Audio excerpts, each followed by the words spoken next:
practices in the dark today.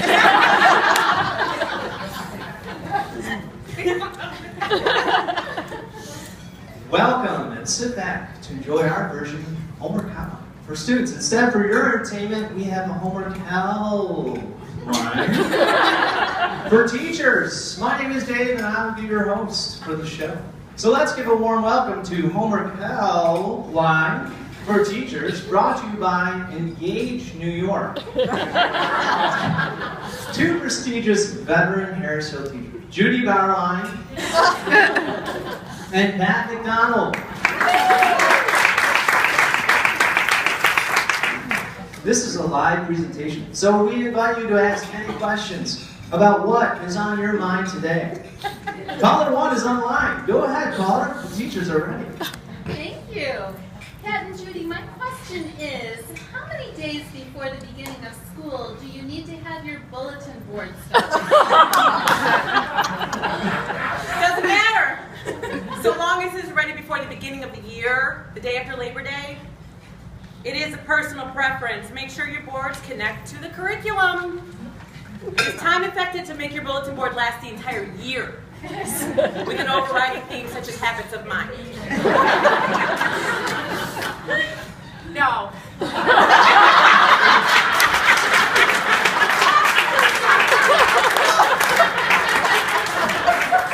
I get my cutouts done in the spring. At the end of the year volunteers. And then the boards need to be up before you go on your August vacation. Go out. Well, thank you, Judy B, for your question. The phones are lighting up, folks. We have another caller on the line. Go ahead, caller. Oh, I'm so pleased I got through. Pat and Judy, I'm looking for ways to engage my students to make learning more meaningful for them. Do you have any current ideas or suggestions for me? Well, make sure you're planning far enough in advance. Very important. Yes.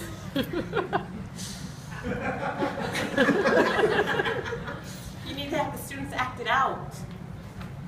You can use this yardstick as a musket. My husband can build you setting up Egypt. But again, it is critical that you plan that out so that you would have enough time to build it. And you should always check with Les and the custodial staff to get their support. And you need to get the students immersed in history. So many valuable things can be found under the ground. You gotta dig for them. The only thing I dig my toes into is the sand.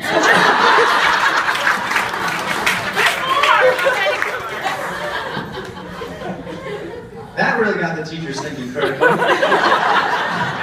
Thank you, Tracy, for calling in. Well, what do you know? There's another caller on the line. Yes, caller, go ahead. Oh, thank you, Pat and Judy. I'm struggling with my district's math initiatives. Do you have any suggestions? I can speak to that. It doesn't matter what the program is as long as you are meeting the standards. The standards are the curriculum, not the program. Didn't Mark hear that? Stop using logic. Oh, besides, the pendulum will always swing back to ruin your plans. But whatever the initiative is, I'm sure I have a binder of materials that you can use. Caller, I hope that answered your question. We have the next caller on the line, and it's challenging to understand this caller. She is talking alphabet soup. Listen carefully. Go ahead, caller. Thank you, Dave. I'm working on my APPR, and I need to make it slow using ELP or ILP data. Do you think I need to go to IST to get help with my student who was a tier 3 because of his 504?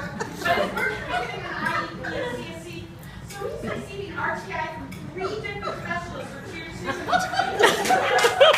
20 minutes a day, so I'm ready. So how do I improve my SMP for my APPR?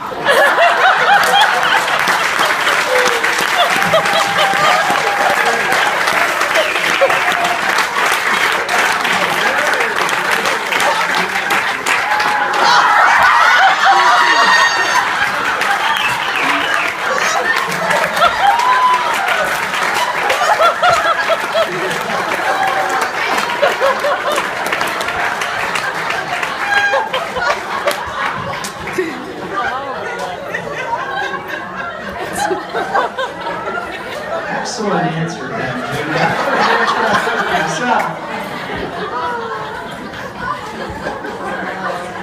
Sometimes giving a poignant answer is necessary. We have another caller on the line. Go ahead, caller. Thank you, Dave. Pat and Judy, all this data is driving me crazy. It's really stressing me out. What do you do to get balance in your life? I really like going to warmer climates with a wine in my hand to relax by the poolside or have sand between my toes, a gorgeous sunset. Going to the mall to shop in my favorite stores, such as Black and White or the Loft, is a great way to relax. And getting into a tub after work with the candles glowing and a glass of wine is always special. Well, I really enjoy competitive sailing.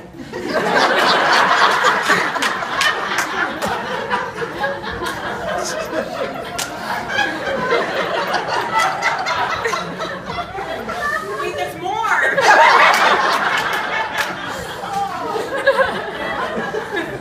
And home repair projects for my new house in Maine. Training my dog is a wonderful pastime. Creating a 2 or maybe 3 acre garden haven is a great way to unwind. Soon though, I'm going to be going to an Iroquois longhouse to experience traditional Seneca life. When I really want to relax, I just, to tap into the left lobe of my brain, I turn on NPR. I think I'm going to try some of those suggestions. I look forward to relaxing. Oh, but we have another caller. You're on, caller. What is your question? Thank you, Dave. I really need some sound advice. I've been considering a transfer or a change in my tenure. What has been your experience? Or can you help me with my decision? You really need to think about it. You have got to have a plan. You need to talk with the PTA rep and Patty to see what the negative effects would be and what the positives would be to changing. Having history, though, in multiple buildings, such as teaching high school, elementary, in another building, is a great way to build your experience to better your decision. Helps you build a diverse portfolio of friends. And you always have a network of colleagues in other buildings.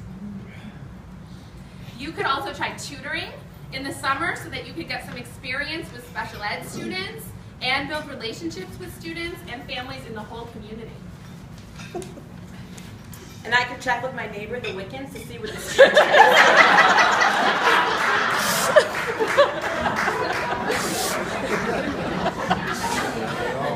No matter what you do, you need to end up at Harris Hill with the best staff and administrator, Mark Nelson.